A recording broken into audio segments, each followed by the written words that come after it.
The old Maple Inn stood silent beneath the crimson trees, its timbers dark with age and rain. Once a haven for travelers, now it watched over the forest like an old guardian, weary but unbroken. Inside, Hannah Brooks ran her fingers along the dusty counter, her breath visible in the chill morning air. Just days ago, she had lost her job, her home, and the last thread of certainty she had in the world. Now she stood in the doorway of an inheritance she never knew existed, a place called Maple Hollow Inn. The lawyer's letter still trembled in her hand. A property in New Hampshire once owned by Evelyn Carter, a name that stirred something distant, like a melody she almost remembered. As Hannah explored deeper, the floorboards creaked beneath her boots. Cobwebs framed the windows, and the scent of cedar and old rain filled the halls. Her flashlight grazed the edge of a bookshelf, and something caught her eye.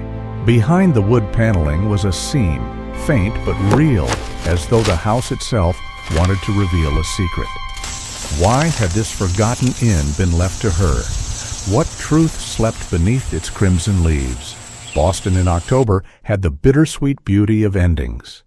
The air was crisp enough to sting the lungs, the sidewalks littered with leaves that glowed like embers under the fading sun.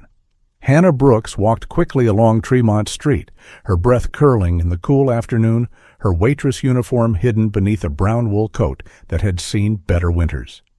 She was 27 that day, her birthday, but there was no cake waiting, no laughter, no family. There hadn't been for years. Hannah was the kind of woman who wore resilience like a second skin. Tall but delicate in frame, with chestnut brown hair tied low and tired hazel eyes that still tried to find light in small things. The years had taught her not to expect permanence. Friends' jobs, homes all had come and gone like passing seasons.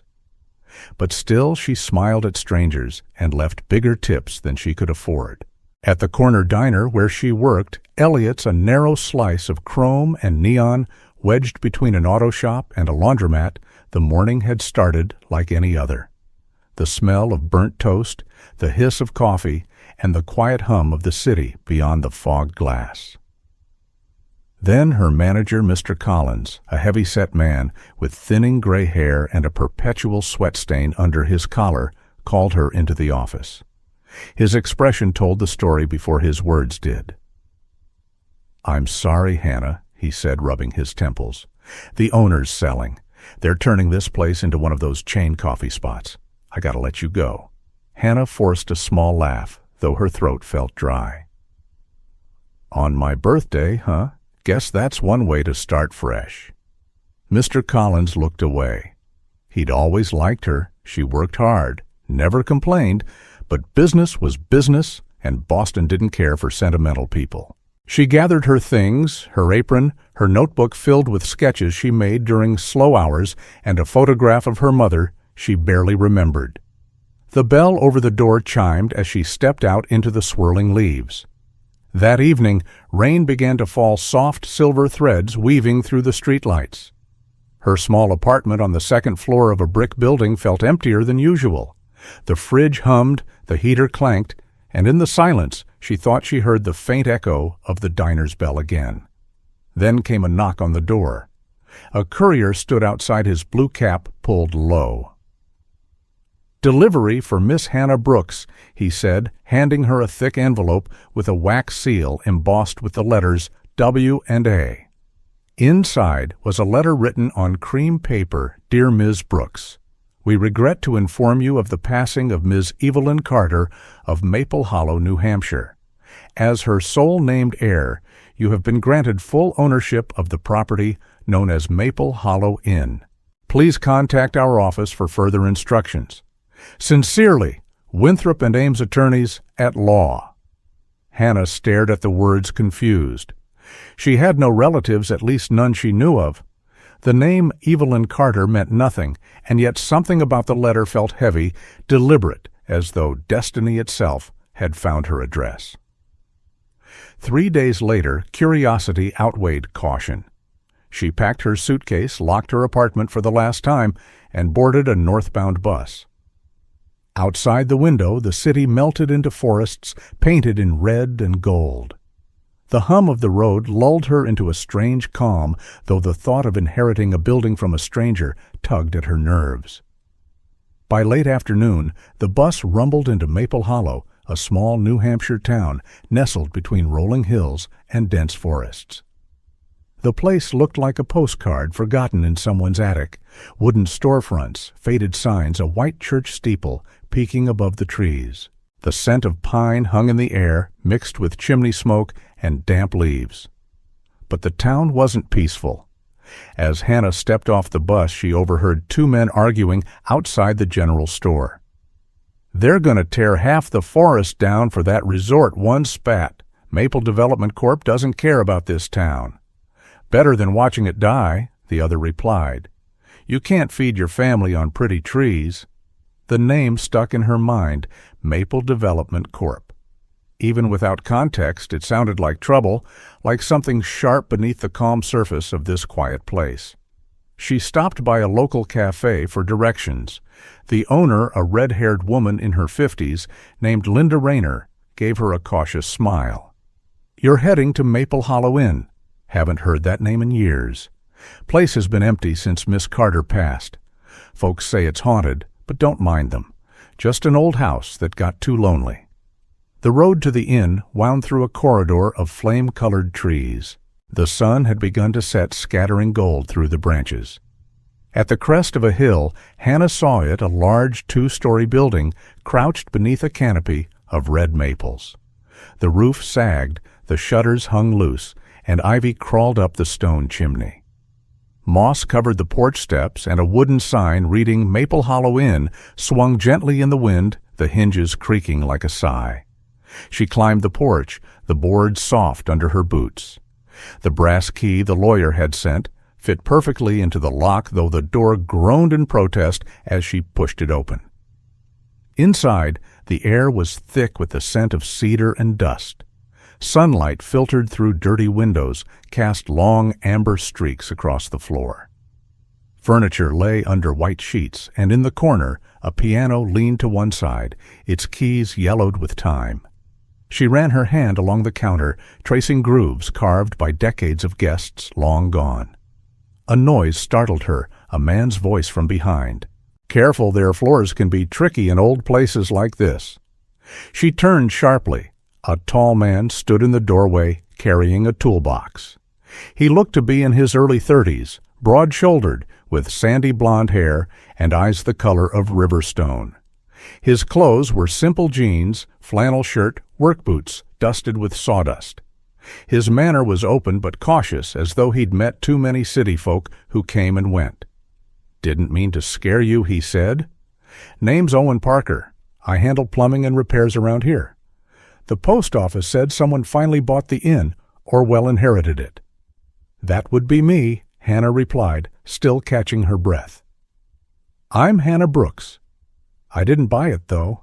Apparently, I'm related to the former owner." Owen nodded slowly, studying her face. Miss Carter was a good woman, kept this place running long after most would have given up. "Didn't know she had family." "Neither did I," Hannah murmured. He smiled slightly. "You'll find the woods here are full of surprises. Some good, some not so much. I can check the pipes tomorrow if you'd like. They've probably frozen over." "Thank you," she said, and meant it. As he left, the sound of his truck faded down the gravel path, leaving her alone again. Dusk deepened. Outside, the red leaves turned the color of blood under the setting sun. She stood by the window, watching the forest sway in the wind. The inn groaned softly, as if remembering her arrival. From the valley below, faint machinery echoed metallic rhythmic, the sound of bulldozers. Hannah looked toward the horizon and saw floodlights in the distance, glowing cold through the mist. She thought of the men in town of Maple Development Corp. And felt an unease she couldn't name. Still, as the first night wrapped around Maple Hollow Inn, she lit a small lantern on the counter and whispered into the quiet, well-old house. "I guess it's just you and me now." Outside, the forest sighed in reply, 1,000 leaves falling like sparks through the darkening air. The next morning, sunlight crept through the curtains like gold dust, painting the dusty air of Maple Hollow Inn in warm hues. Hannah awoke to the sound of leaves brushing against the windows. The forest was alive outside, crickets, humming crows calling, and somewhere far off the echo of machinery groaning against the stillness. She stood by the window for a moment, wrapping her cardigan tighter, watching a thin trail of fog rise from the valley. She remembered the letter, the inheritance, and the uneasy feeling from last night, the sound of bulldozers far away that made the forest seem to tremble. Downstairs, she made herself coffee on a rusted stove that coughed more than it boiled. The inn smelled of cedar and age, but beneath it all was something else, something faintly floral, like lavender, long faded. The air carried whispers of a life that had once filled these walls. Hannah decided to start cleaning. By noon, she had cleared out 2 rooms and the hallway. In the main study, she dragged a ladder over to a tall bookshelf covered in dust and spider webs. The shelves were lined with books, mostly travel guides, gardening manuals, and poetry collections. As she dusted, one book refused to budge. When she tugged harder, the entire shelf shifted slightly, as if it were not fixed to the wall. Curious, she crouched and noticed a thin gap behind the wooden paneling. The grain of the wood didn't align perfectly. Something about it seemed off. Heart beating faster, she pressed her hand against the seam. The wall made a hollow sound. She fetched a hammer and carefully pried away the first plank. Behind it, a small draft escaped, carrying a cool, dry smell of paper and time. She pulled away 2 more boards, and light spilled into a narrow space, a hidden room no larger than a pantry. Inside stood a wooden chair, a small desk, and a single oil lamp.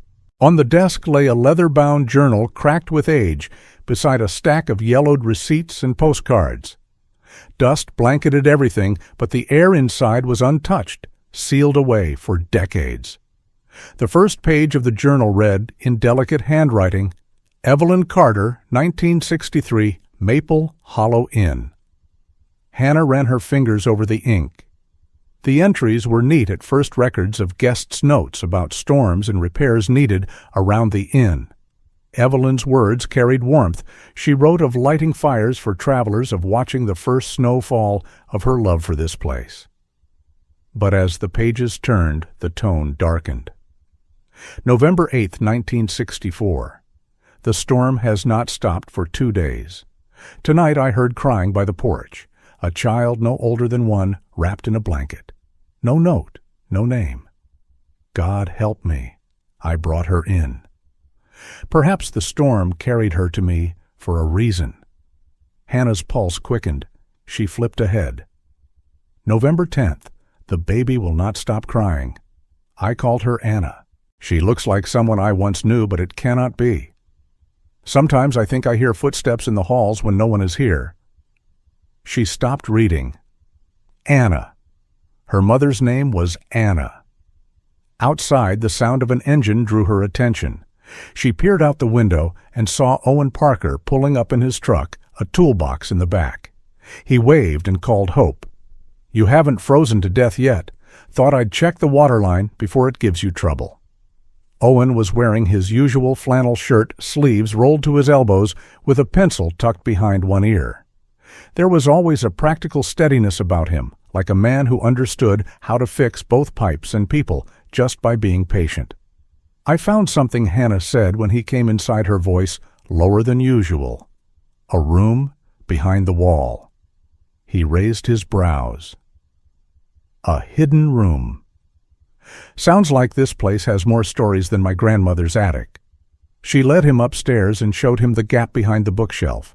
Owen knelt to inspect the wall and whistled softly. You're right. See this beam? It's not original construction. Someone sealed this off after the inn was built.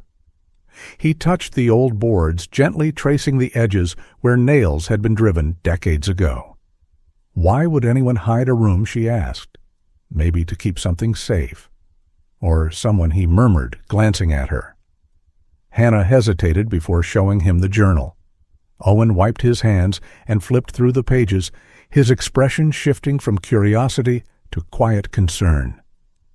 "Evelyn Carter," he said softly. "My dad used to mention her.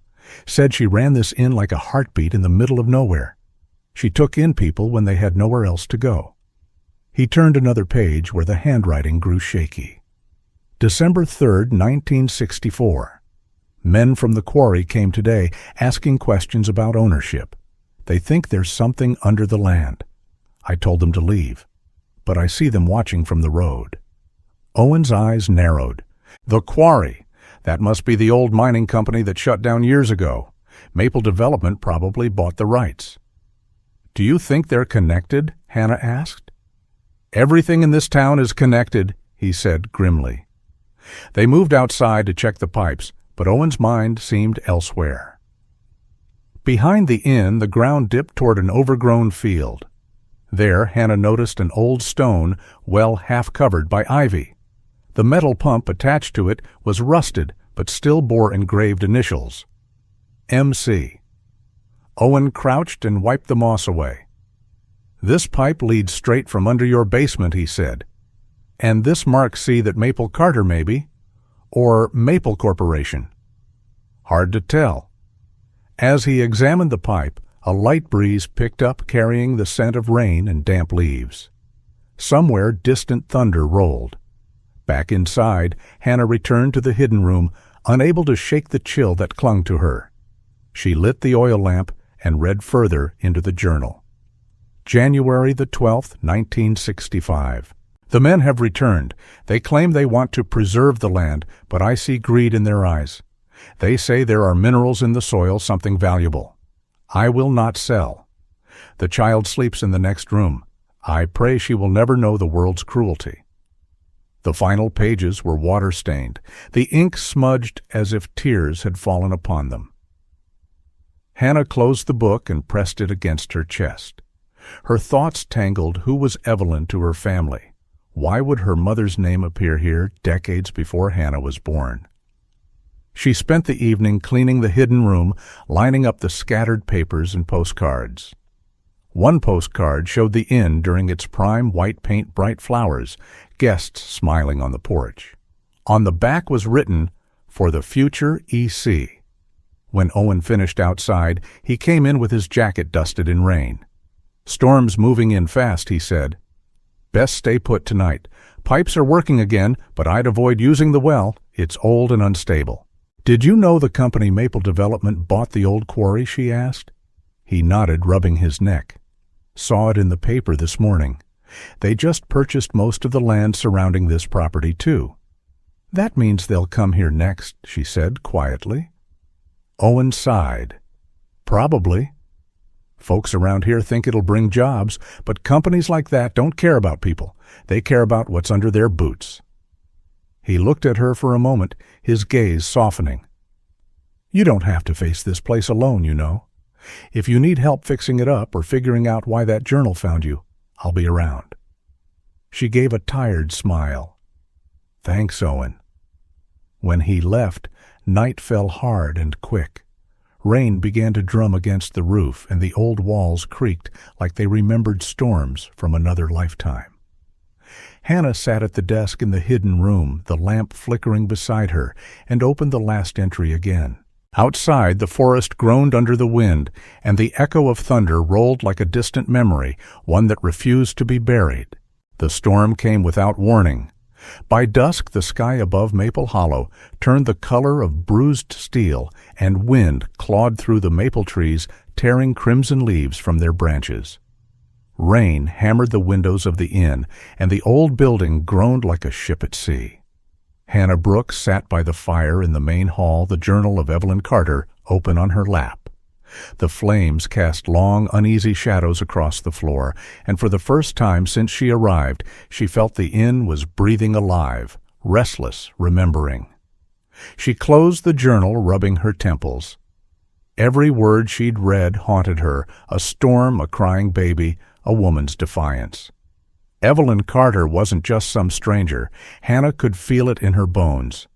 But the connection was like smoke, visible for a second before vanishing into the dark. Outside, thunder cracked so close it shook the window panes. The inn's wooden walls answered with a low moan. At first, Hannah thought it was the storm, but then the sound came again, creaking, rhythmic, deliberate. It was coming from upstairs. She grabbed a lantern and climbed the staircase, each step whining beneath her weight. The sound grew clearer, a hollow knocking like something shifting behind the wall near the old guest rooms. Her breath fogged the air. The storm had forced cold air through the cracks of the house. Following the noise, she reached the far end of the corridor, where wallpaper peeled in long curls and the scent of damp wood filled the air. The noise stopped. Silence pressed heavy. Then, as lightning flashed, she saw a faint slit along the wainscoting. Curiosity flared stronger than fear. She set down the lantern, fetched a screwdriver from Owen's toolbox downstairs, and returned. With each board she loosened the wood, sighed as though exhaling secrets long held. Behind the final plank was a narrow cavity filled not with rot or mice, but paper dozens of envelopes wedged tightly together. Hannah's pulse quickened. She pulled one free. The handwriting was elegant, looping steady, even after decades. To my dearest Anna. Her fingers trembled. The second letter, the third, they were all the same. Each envelope bore the same name, Anna. Each was signed at the bottom, with love, Evelyn. She carried the stack to the parlor table and began opening them one by one. The ink was faded, but legible, each word preserved by time. My dearest Anna, the storm still rages, but you are safe. I pray whoever took you from this place has raised you kindly. If these words ever find, you know that I never stopped searching. Another read, they say the past must stay buried, but how can I bury what I love? If ever you return to this house, remember the red maple behind the well. It holds what I couldn't say. Tears welled in her eyes. Her mother's name was Anna Brooks, the woman who had vanished when Hannah was 9, the woman whose absence had shaped every part of her life. Her throat tightened. Evelyn Carter wasn't just the owner of Maple Hollow Inn. She was family, her grandmother. A knock at the door startled her. She quickly brushed her tears and opened it to find Owen Parker soaked through his flannel, clinging to his shoulders. He looked tense, his usual calm replaced by something guarded. "Sorry," he said, shaking off the rain. "Didn't mean to drop by uninvited, but we need to talk." "Come in," she said, leading him to the fire. He crouched near the flames, rubbing his hands together. "You look like you've been through a hurricane." "Close enough," he muttered. "Ran into some men down by the gas station. Said they were with Maple Development. They asked a lot of questions about you about this place." Her stomach tightened. "What kind of questions? The kind that make you wish you hadn't answered any. They wanted to know if you were planning to sell. Said it'd save you a lot of trouble." Hannah frowned. "Did you tell them anything I told them to mind their own damn business?" He looked at her, his jaw set. "One of them grabbed my arm before I left. Big guy, shaved head, fancy leather jacket. He said, 'People disappear in these woods all the time.'" Then he smiled. The words lingered like smoke. Hannah felt the chill seep into her bones. "So they're threatening you now. Not just me. They're trying to scare us both." Rain lashed harder against the windows. Owen sat back, rubbing the bridge of his nose. "I think they want this land for more than a resort. There's something under here they don't want anyone to find." Hannah hesitated before speaking. "I found letters, dozens of them, in the wall upstairs. They were written by Evelyn Carter. To my mother. Her name was Anna." Owen's expression softened. "Then it's true. You're her granddaughter." She nodded, staring into the fire. "It explains the inheritance. But it doesn't explain why my mother never told me any of this." "Maybe she didn't know," Owen said gently. "If she was that baby Evelyn wrote about, she might have been taken before she could remember." The fire crackled. Outside, wind roared like a beast. Owen stood and walked to the window. I think Maple Development knows more about this place than we do. They've been buying property all along the ridge. If there's something buried here, records, minerals, whatever, they'll dig until they find it." He turned back to her face shadowed by lamplight. "You should consider staying somewhere else for a while. Just until this blows over." Hannah shook her head. "I'm not leaving. This house, it's my only connection to who I am. If Evelyn fought to protect it, so will I." He studied her a moment, then nodded. "Then you won't fight alone." Lightning flashed again, white and blinding. For a heartbeat they both froze. The reflection in the window showed not 2 figures, but 3. A shadow stood briefly behind them at the edge of the hallway. When they turned, it was gone. The storm raged deep into the night. After Owen left, promising to return at first light, Hannah carried the letters back upstairs. The wind howled through the cracks, but she barely noticed. She lined the envelopes neatly on the table beside the journal. Evelyn's words echoed in her mind. "Remember the red maple behind the well." She thought of the overgrown tree behind the inn, the one Owen had shown her near the rusted pump, with the initials MC Lightning illuminated its silhouette now, through the window, tall gnarled crimson against the storm. Hannah pressed her palm against the cold glass and whispered, "I remember." For a long while she sat there listening to the storm's voice, angry, ancient, familiar. It was the same kind of night her grandmother had written about, the night a crying baby was left at her door. History was circling back, demanding to be heard. Down the road, hidden by the forest, headlights flickered briefly. A black SUV idled rain, pelting its roof. Inside, 2 men sat in silence, one lighting a cigarette, the other watching the inn through binoculars. "She's digging too deep," the driver muttered. "Boss won't like it." The other man smiled faintly. "Then we'll make sure she stops." Inside the inn, unaware of the watchers, Hannah blew out her lantern.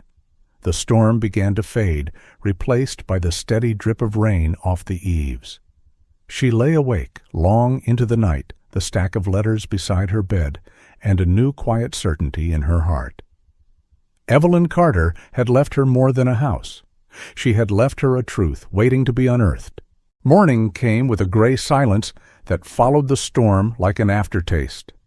Mist hung over Maple Hollow, clinging to the trees and rolling across the valley like smoke from a slow fire. The ground was soaked leaves plastered to the porch of the inn, and the air smelled of wet cedar. Hannah Brooks hadn't slept much. The stack of letters still lay on the table, bound with a ribbon she'd found in Evelyn's desk. Each word had carved itself into her thoughts. Remember the red maple behind the well. Owen Parker arrived before noon, his truck crunching over the gravel mud, splattering the fenders. He looked tired, dark circles under his eyes, a cut on his cheek from some scuffle she hadn't asked about yet. When he stepped inside, his boots left wet prints across the foyer. "Didn't think you'd be up this early," he said with a half smile, though his voice carried tension. "Couldn't sleep," Hannah replied, handing him coffee. "Too many ghosts in the walls."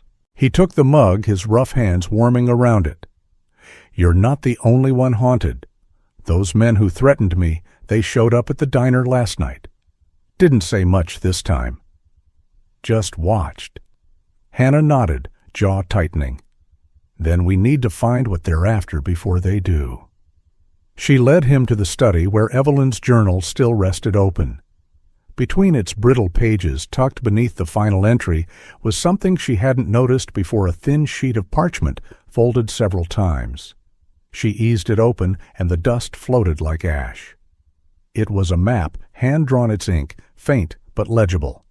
The sketch showed the inn, the old well, and a large red maple marked with an X. Underneath, a line of handwriting read, "Beneath the roots lies the proof they feared." Owen leaned closer. That tree's still there, south end of the property. Without another word, they gathered shovels and jackets and stepped into the cold. The forest floor was soft from last night's rain, and their boots sank with each step. When they reached the clearing behind the inn, the old maple stood tall and wide, its crimson leaves dripping water like tears. Moss crawled up its base, and the earth smelled rich alive. "This feels wrong," Hannah murmured, digging under her tree. Owen's tone was gentle. "Sometimes the past needs to breathe again." They began to dig. The first few inches gave way easily, but then the soil turned heavy, thick with roots. After 20 minutes, Owen's shovel struck something solid. Metal? He crouched, clearing mud with his hands until the edge of a box appeared, a rusted iron chest, no larger than a toolbox, its hinges crusted with age. He pried it open carefully. Inside, wrapped in wax paper, were several documents, property deeds, stamped with Evelyn Carter's signature and embossed seals. There was also a folded envelope, the paper yellowed, but the writing still strong. "To whomever finds this truth must not die with me." Hannah unfolded the letter. They came offering money and promises, but what they wanted was the land beneath this forest. The mine they once abandoned still leaks poison into the river. They silenced the workers who spoke, bought the papers, and buried the truth. I could not stop them then, but perhaps someone after me will. Attached to the letter was a sealed folder labeled Maple Development Corp., Environmental Report, 1972. Hannah's breath caught. She knew what they were doing. She kept the evidence. Owen wiped the mud from his hands, eyes sharp. "If this is real, we can prove they've been lying for decades." Back at the inn, they laid everything on the dining table, photographing every document. Owen, who had worked with the local paper in college before his father's sawmill failed, called an old contact, Nina Clark, an investigative journalist, now running the New Hampshire Chronicle. Nina was in her early 40s, small and wiry, with short black hair and a restless energy that made her seem perpetually in motion. When she arrived that afternoon, she wore jeans and a weathered leather jacket camera bag slung over one shoulder. "Maple Hollow," she said, stepping into the inn with a smirk. "Haven't been here since they tried to turn the quarry into a resort 15 years ago. Guess greed doesn't age." Hannah showed her the folder and the deeds. Nina's expression darkened as she skimmed the letter. "If this is authentic, Maple Development is in serious trouble." "Can you publish it?" Owen asked. "Oh, I'll do better than that," she replied. "I'll blow it wide open." That night, as Hannah and Owen ate soup by the fire, the first headlines began appearing online. "Hidden Evidence Reveals Maple Development's Toxic Legacy." The article spread fast. By morning, radio stations were calling for investigations.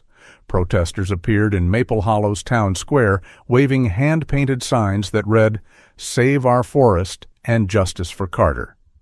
But not everyone was grateful. The town divided overnight. Some residents feared losing jobs promised by the new resort, while others rallied behind Hannah. "The past should stay buried," one man shouted at the market when she passed. "We need progress, not ghosts."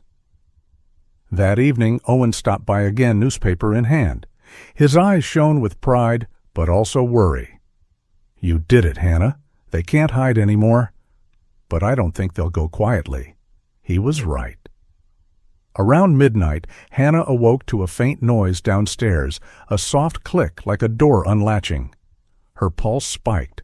She reached for the lantern on her nightstand and crept down the staircase barefoot. The front door was ajar. Wind howled through the gaps, scattering the letters she'd left on the table. Then she saw movement, a shadow slipping past the hallway toward the study. Before she could shout, a hand clamped over her mouth from behind. She struggled, elbowing the intruder's ribs. The man cursed a low, unfamiliar voice and stumbled back. She darted toward the kitchen, heart pounding, when another figure blocked the doorway. "Don't make this hard," one of them said. "You should have sold when you had the chance." Before they could advance, a blinding light flooded the window. Owen's truck skidded to a halt outside its headlights, cutting through the dark. "Hannah!" he yelled, leaping from the cab. The intruders bolted for the back exit, disappearing into the rain-soaked woods. "Come on," Owen said, grabbing her hand. "We can't stay here." They sprinted toward the cellar door and ducked inside, slamming it shut behind them. The air below was damp and cold. Shelves of old wine bottles lined the walls, coated in dust. Hannah leaned against a stone pillar, catching her breath. They were here. They were looking for the papers. Owen shone his flashlight along the walls, searching for a secondary exit. "They'll come back," he muttered. "We need to wait." His beam froze on a small painting half hidden behind a cask. It was a faded photograph framed under cracked glass. He lifted it down, brushing away grime. It showed two women standing before Maple Hollow Inn, one older, her hair silver eyes, sharp with pride. The other younger, no more than 20, with soft brown curls and a familiar smile. Hannah's voice trembled. "That's my mother?" The photo had writing on the back, "Evelyn and Anna, 1989. She sank to her knees, staring at the image. Her grandmother and her mother together. Proof they'd both lived here once, bound by secrets and storms. Outside, sirens wailed faintly in the distance. Owen squeezed her shoulder. "You're not alone in this anymore. The truth's out now. They can't bury it again." As dawn broke, the forest shimmered with dew. Protesters gathered near the main road, reporters crowded the inn's gates, and Maple Hollow had become the center of a storm no rain could wash away. For the first time, Hannah didn't feel like a visitor. She felt like a keeper of truth, of memory, of something much larger than herself. The morning light spilled gently over the valley, gilding the mist that clung to the treetops. The storm had passed days ago, but its echo lingered in the sound of dripping branches and the scent of rain-soaked leaves. Maple Hollow Inn stood proud again under the bronze autumn sky. Its roof freshly mended, its windows glinting like eyes opened after a long sleep. Hannah Brooks stood at the porch, her hands wrapped around a mug of coffee, watching the sunlight filter through the maples. The forest seemed alive, whispering something softer this time, something like peace. The headlines had done their work.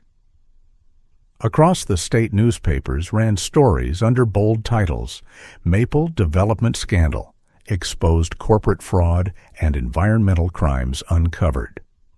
Reporters had dug into the records Hannah and Owen unearthed, linking the company's current executives to the toxic mining cover-ups Evelyn Carter had fought against decades earlier. Arrests followed, fines and lawsuits piled up, and by the end of the week, the development project was officially canceled. The people of Maple Hollow were slower to change. For years, they had been promised wealth and revival.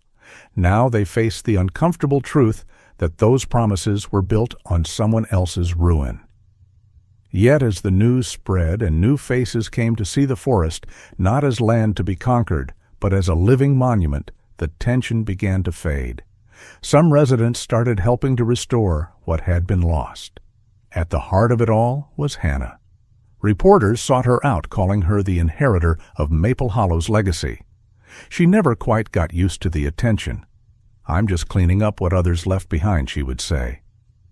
But the town saw her differently. To them, she was the quiet woman who had given their forgotten history a voice.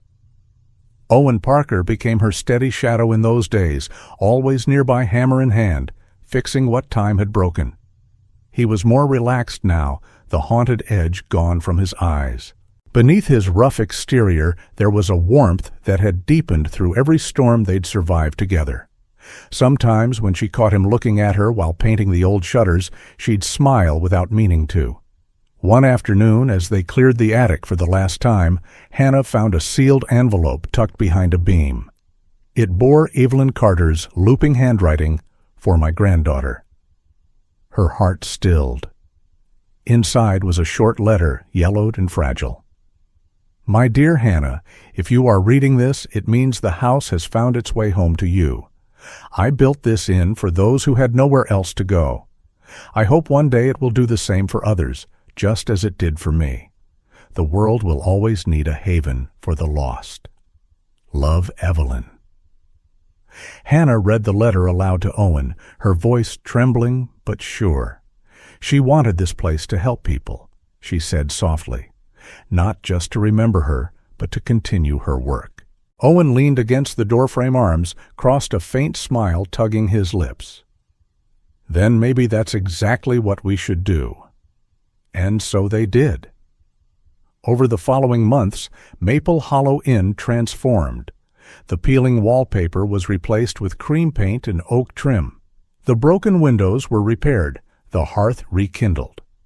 Locals began to donate furniture and supplies. Linda Rayner, the cafe owner, organized bake sales to raise funds, while Nina Clark published follow-up stories about the project, drawing volunteers from neighboring towns. When spring came, the inn reopened under a new name, Maple Haven. Its sign, freshly carved and hung between two lanterns, read in elegant letters, "A home for new beginnings." The first residents arrived quietly, women escaping abusive homes, young mothers seeking safety, one elderly widow who had nowhere else to go. Hannah greeted each of them with the same warmth Evelyn once gave her guests, showing them to rooms filled with light and freshly laundered sheets. The creak of the old staircase no longer sounded haunted. It sounded alive, filled with footsteps that carried hope. Owen built wooden benches under the trees and installed solar lamps along the path to the well. He never said much about why he stayed, but everyone in town already knew. When one of the local kids asked him, "Are you and Miss Hannah married?" he just laughed, wiped his hands on his jeans, and said, "Not yet, kiddo, but we make a good team." By late October, the inn glowed like a lantern amid the forest. Maple leaves carpeted the ground, red and gold soft underfoot. The townspeople gathered for what Hannah called the first harvest evening, a small community dinner to celebrate both the forest's protection and the inn's rebirth. Lanterns hung from the porch beams, their light spilling over smiling faces. The air was thick with the scent of apple pie, roasted corn, and pine smoke. That night, after everyone had gone home, Hannah and Owen lingered outside. The forest hummed with crickets, and the stars reflected faintly in the puddles left by an earlier drizzle. From the window behind them came laughter, two of the women playing cards, the kind of sound that made the inn feel whole again. Hannah looked toward the great maple tree by the well. Its leaves glowed deep crimson under the lantern light, and for a moment she imagined Evelyn standing there smiling with quiet pride. "You did it," she whispered. Owen followed her gaze, his voice low. She'd be proud. You turned her secret into something good. Hannah smiled faintly. I think she always wanted this, a place where people could start over, maybe even where I could. He took a step closer, the porch creaking beneath their weight. The scent of rain lingered between them. You've done more than start over, Hannah. You've built something that lasts. For a long moment, neither spoke. The night was too perfect to disturb the whisper of wind through the trees, the faint crackle of the lanterns, the sound of distant laughter carried on the breeze. Finally, Hannah turned toward him, her eyes reflecting the warm light.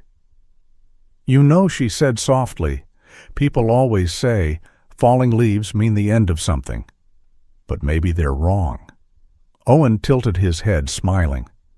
Oh, maybe it's not an ending at all, she said, looking out toward the forest where the leaves drifted like slow red snow. Maybe it's the beginning of a new season. He reached for her hand, their fingers brushing lightly a promise, unspoken. Behind them, Maple Haven glowed against the dark like a beacon, a place reborn from loss, holding both memory and mercy in its walls. Above, the wind rose again, carrying the rustle of leaves through the night.